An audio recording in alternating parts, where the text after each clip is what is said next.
വിശുദ്ധ പൗലോസ് ശ്ലീഹ റോമാക്കാർക്ക് എഴുതിയ ലേഖനം അധ്യായം 3. അങ്ങനെയെങ്കിൽ യഹൂദന് കൂടുതലായി എന്തു മേന്മയാണുള്ളത്? പരിച്ഛേദനം കൊണ്ട് എന്തു പ്രയോജനമാണുള്ളത്? പലവിധത്തിലും വളരെ പ്രയോജനമുണ്ട്. ഒന്നാമത്, ദൈവത്തിൻ്റെ അരുളപ്പാടുകൾ ഭരമേൽപ്പിച്ചത് യഹൂദരെയാണ്. അവരിൽ ചിലർ അവിശ്വസിച്ചെങ്കിലെന്ത്? അവരുടെ അവിശ്വസ്തത ദൈവത്തിൻ്റെ വിശ്വസ്തതയെ ഇല്ലാതാക്കുമോ? ഒരിക്കലുമില്ല. എല്ലാ മനുഷ്യരും വ്യാജം പറയുന്നവരായാലും ദൈവം സത്യവാനാണ്. ഇങ്ങനെ എഴുതപ്പെട്ടിരിക്കുന്നു: അങ്ങയുടെ വാക്കുകളിൽ അങ്ങ് നീതിമാനെന്ന് തെളിയും. വിചാരണ ചെയ്യപ്പെടുമ്പോൾ അങ്ങ് വിജയിക്കും. എന്നാൽ നമ്മുടെ അനീതി ദൈവനീതിയെ വെളിപ്പെടുത്തുന്നെങ്കിൽ നാം എന്തു പറയും? മാനുഷികമായ രീതിയിൽ ഞാൻ ചോദിക്കട്ടെ, നമ്മുടെ നേരെ കോപിക്കുന്ന ദൈവം നീതിയില്ലാത്തവനെന്നോ? ഒരിക്കലുമല്ല. ആണെങ്കിൽ ദൈവം ലോകത്തെ എങ്ങനെ വിധിക്കും? എൻ്റെ അസത്യം വഴി ദൈവത്തിൻ്റെ സത്യം അവിടുത്തെ മഹത്വം വർദ്ധിപ്പിക്കുന്നെങ്കിൽ എന്നെ പാപിയെന്ന് വിധിക്കുന്നതെന്തിന്? അപ്പോൾ നന്മയുണ്ടാകാൻ വേണ്ടി തിന്മ ചെയ്യാമെന്നോ?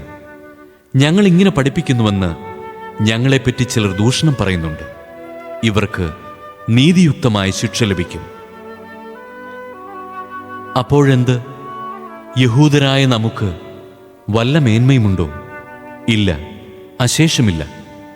യഹൂദരും ഗ്രീക്കുകാരും പാപത്തിന് അധീനരാണെന്ന് നമ്മൾ മുമ്പേ കുറ്റപ്പെടുത്തിയല്ലോ. ഇങ്ങനെ എഴുതപ്പെട്ടിരിക്കുന്നു: നീതിമാനായി ആരുമില്ല, ഒരുവൻ പോലുമില്ല. കാര്യം ഗ്രഹിക്കുന്നവനില്ല, ദൈവത്തെ അന്വേഷിക്കുന്നവനുമില്ല. എല്ലാവരും വഴിതെറ്റിപ്പോയി, എല്ലാവർക്കും ഒന്നടങ്കം തെറ്റുപറ്റിയിരിക്കുന്നു. നന്മ ചെയ്യുന്നവനില്ല, ഒരുവനുമില്ല. അവരുടെ തൊണ്ട തുറന്ന ശവക്കുഴിയാണ്. അവർ തങ്ങളുടെ നാവ് വഞ്ചനയ്ക്കുപയോഗിക്കുന്നു. അവരുടെ അധരങ്ങളുടെ ചുവട്ടിൽ സർപ്പവിഷമുണ്ട്. അവരുടെ വായ് ശാപവും കയ്പും കൊണ്ട് നിറഞ്ഞിരിക്കുന്നു. അവരുടെ പാദങ്ങൾ രക്തം ചൊരിയാൻ വെമ്പുന്നു. അവരുടെ പാതകളിൽ നാശവും ക്ലേശവും പതിയിരിക്കുന്നു. സമാധാനത്തിൻ്റെ മാർഗം അവർക്കറിഞ്ഞുകൂടാ. അവർക്ക് ദൈവഭയമില്ല. നിയമത്തിൻ്റെ അനുശാസനങ്ങളെല്ലാം നിയമത്തിന് കീഴുള്ളവരോടാണ് പറയപ്പെട്ടിരിക്കുന്നതെന്ന് നമുക്കറിയാം. എല്ലാ അധരങ്ങളെയും നിശബ്ദമാക്കുന്നതിനും ലോകം മുഴുവൻ ദൈവത്തിൻ്റെ മുമ്പിൽ കണക്ക് ബോധിപ്പിക്കുന്നതിനും വേണ്ടിയാണ് ഇത്. നിയമം അനുഷ്ഠിക്കുന്നതുകൊണ്ട് ഒരുവനും അവിടുത്തെ സന്നിധിയിൽ നീതീകരിക്കപ്പെടുകയില്ല. നിയമം വഴി പാപത്തെക്കുറിച്ച് ബോധമുണ്ടാകുന്നുവെന്നേയുള്ളൂ. നിയമവും പ്രവാചകന്മാരും സാക്ഷ്യപ്പെടുത്തിയിട്ടുള്ള ദൈവനീതി നിയമത്തിലൂടെയല്ലാതെ ഇപ്പോൾ വെളിപ്പെട്ടിരിക്കുന്നു. ഈ ദൈവനീതി വിശ്വസിക്കുന്ന എല്ലാവർക്കും ആരെന്നുള്ള വ്യത്യാസം കൂടാതെ യേശുക്രിസ്തുവിലുള്ള വിശ്വാസം വഴി ലഭിക്കുന്നതാണ്. എല്ലാവരും പാപം ചെയ്ത് ദൈവമഹത്വത്തിന് അയോഗ്യരായി അവർ അവിടുത്തെ കൃപയാൽ യേശുക്രിസ്തു വഴിയുള്ള വീണ്ടെടുപ്പിലൂടെ സൗജന്യമായി നീതീകരിക്കപ്പെടുന്നു.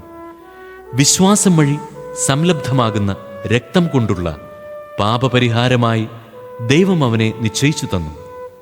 അവിടുന്ന് തൻ്റെ ക്ഷമയിൽ പഴയ പാപങ്ങളെ അവഗണിച്ചുകൊണ്ട് ഇപ്പോൾ തൻ്റെ നീതി വെളിപ്പെടുത്താനും അങ്ങനെ താൻ നീതിമാനാണെന്നും യേശുവിൽ വിശ്വസിക്കുന്നവനെ നീതീകരിക്കുന്നവനാണെന്നും തെളിയിക്കാനുമാണ് ഇപ്രകാരം ചെയ്തത്.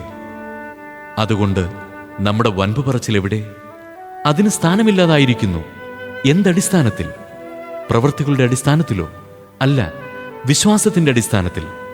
എന്തെന്നാൽ നിയമാനുഷ്ഠാനം കൂടാതെ തന്നെ വിശ്വാസത്താൽ മനുഷ്യൻ നീതീകരിക്കപ്പെടുന്നുവെന്ന് നാം അനുമാനിക്കുന്നു. ദൈവം യഹൂദരുടേതു മാത്രമാണോ? വിജാതീയരുടേതുമല്ലേ? അതെ, അവിടുന്ന് വിജാതീയരുടെയും ദൈവമാണ്. എന്തെന്നാൽ ദൈവമേകനാണ്. അവിടുന്ന് പരിച്ഛേദിതരെയും അപരിച്ഛേദിതരെയും അവരുടെ വിശ്വാസത്താൽ നീതീകരിക്കും. ആകയാൽ നാം നിയമത്തെ വിശ്വാസത്താൽ അസാധുവാക്കുകയാണോ? ഒരിക്കലുമല്ല. നിയമത്തെ ഉറപ്പിക്കുകയത്രേ ചെയ്യുന്നത്.